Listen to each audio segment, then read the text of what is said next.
আমি এই বয়সে কোথায় যাবো বাবা বলো? আমাকে বাড়ি থেকে বের করে দিও না। যেখানে ইচ্ছে সেখানে চলে যাও তো, চলে যাও। এই বাবা তুমি পানি বের হও তো, তোমার জায়গায় আমার কোনো লাভ নাই, তুমি পানি বের যাও। এই বয়সে তুমি পানি বের যাও। এই বাড়ি আর তোমার কোনো ঠাই নেই, এই বয়সে তুমি চলে যাও। বাবা বলো তোমার কাছে হবে, এই বাড়ি তোমার কোনো ঠাই নেই, তুমি চলে যাও। তুমি 5 বছর হলে বসে বসে খাচ্ছ, তোমার কোনো কাজই নাই কে বাবা রে। তুমি পানি বের যাও। আমি এই বয়সে কোথায় যাবো বাবা বলো? আমার শরীরে শক্তি নেই, আমি নিজেই চলতে পারি না। তোমাদের মানুষ করেছি, আমি বড় করেছি, এখন বৃদ্ধ বয়সে আমি কোথায় যাবো বাবা বলো? আমাকে বাড়ি থেকে বের করে দিও না। যেখানে ইচ্ছে সেখানে চলে যাও তো, চলে যাও। আমি রাখবো না, বেড়ে যাও তুমি। আল্লাহ গো, তুমি কোথায় আল্লাহ? তুমি বেড়ে যাও, তুমি বেড়ে যাও, তোমাকে আমি রাখবো না, বেড়ে যাও, তোমাকে আমি রাখবো না, তুমি চলে যাও, তুমি চলে যাও, তুমি চলে যাও। এলে এলে তাই তো বলে নিয়ে তুমি বাড়ি থেকে বেড়ে যাও তো, বেড়ে যাও, যাও যাও, চলে যাও। কোথায় চলে যাও বা? আমার বাড়ি তোমার কোনো ঠাই নেই। আরে এই মুরব্বী কি হয়েছে এখানে? কি হচ্ছে এখানে? কান্দে কেন দেখি তো মুরব্বী, কি হয়েছে? আমার ছেলে আমাকে বাড়ি থেকে বের করে দিয়েছে বাবা। আপনার ছেলে কোথায়? ওই তো বাড়ির মধ্যে বাবা। এই দেখি, এদিকে আসেন তো। আপনার বাবা এটা? জি। কি হয়েছে, বার করে দিচ্ছেন কেন? 5 বছর হলে কোনো কামাই কাজ করে খিলাতে চান আমাদের, খালি বয়ে বয়ে খায়। 5 বছর হলে খাওয়াচ্ছি না, সেই জন্য বের করে দিবেন বাড়ি থেকে?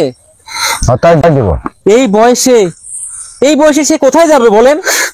তার শরীরে কি আছে, তাই সে বয়স্ক হয়ে গেছে, এই শরীরে সে কোথায় কাজ করবে, কি কামে করে না দেবে, সেই কামে আপনি খাবেন? আপনি কি কামে করেন না?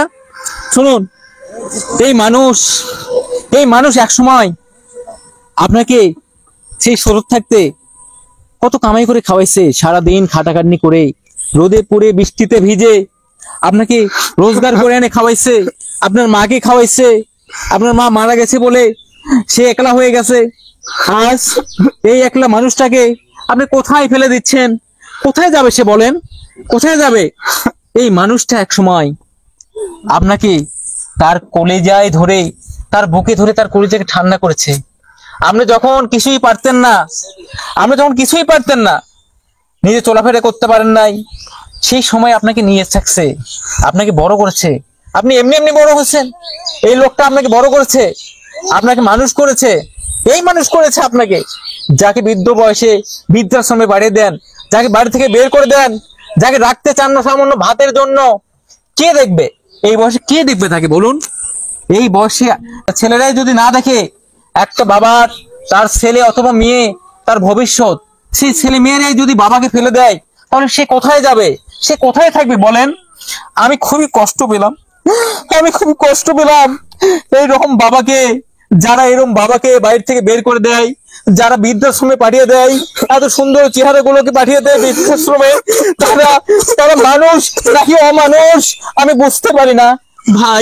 ভাই একটু বোঝার চেষ্টা করুন ভাই, আপনারও একদিন এই সময় আসবে, আপনারও এই বুদ্ধ হবে, তখন ভাবুন, আপনার ছেলে যদি এইভাবে আপনাকে আপনার বাবার মতো ঘাট ধরে বের করে দেয় বাড়ি থেকে, আপনাকে কেমন লাগবে ভাই? কেমন লাগবে একটু ভাই, একটু বোঝার চেষ্টা করুন ভাই।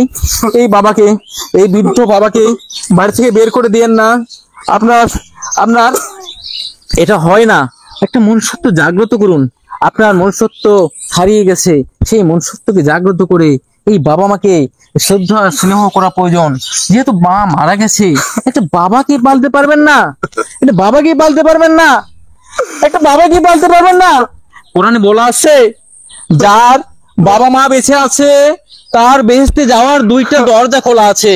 আপনার একটা দরজা অলরেডি অফ হয়ে গেছে, একটা দরজা খোলা আছে। আমি চাই এই বাবাকে শ্রদ্ধা স্নেহ করে নিজের আপনাকে যখন সে ছোটবেলায় যেভাবে লালন পালন করে এত বড় করেছে, ঠিক সেভাবে এই বৃদ্ধ বয়সে তাকে লালন পালন করবেন, তার মৃত্যু অবধি পর্যন্ত তাকে দেখে শুনে রাখবেন। আমি চাই আপনার বাবাকে এখনই ঘরে নিয়ে যে শ্রদ্ধায় বাবা ভুল হয়ে গেছে আমার, এখন বাবা আপনি মাফ করে দেন, আমার ভুল হয়ে গেছে, এই ভুল আর কোনোদিনও হবে না। আসেন, আপনি বাড়িতে আসেন, আমার ভুল হয়ে গেছে, আপনার গাড়ি ভুল আমি জীবন আর করবো না। ভালো থাকবেন গাইস। আসলে আমরা একটু ভিডিও বানালাম, তো এরকম সমাজে বর্তমানে চলতেছে, তো আমরা সতর্ক হয়ে যাই, এরকম কাজ যাতে আমরা না করি। এই নীতি গর্হিত কাজগুলো ইদানিং সমাজে চলে আসছে। বৃদ্ধ বাবা মাকে আজ বৃদ্ধাশ্রমে পাঠানোর প্রচলন খুবই পরিমাণে বেড়ে গেছে। এই খুব পরিমাণে বেড়ে যাওয়াটাকে মনুষ্যত্বের অবমাননা, মনুষ্যত্বহীনতাকেই প্রশ্ন করে।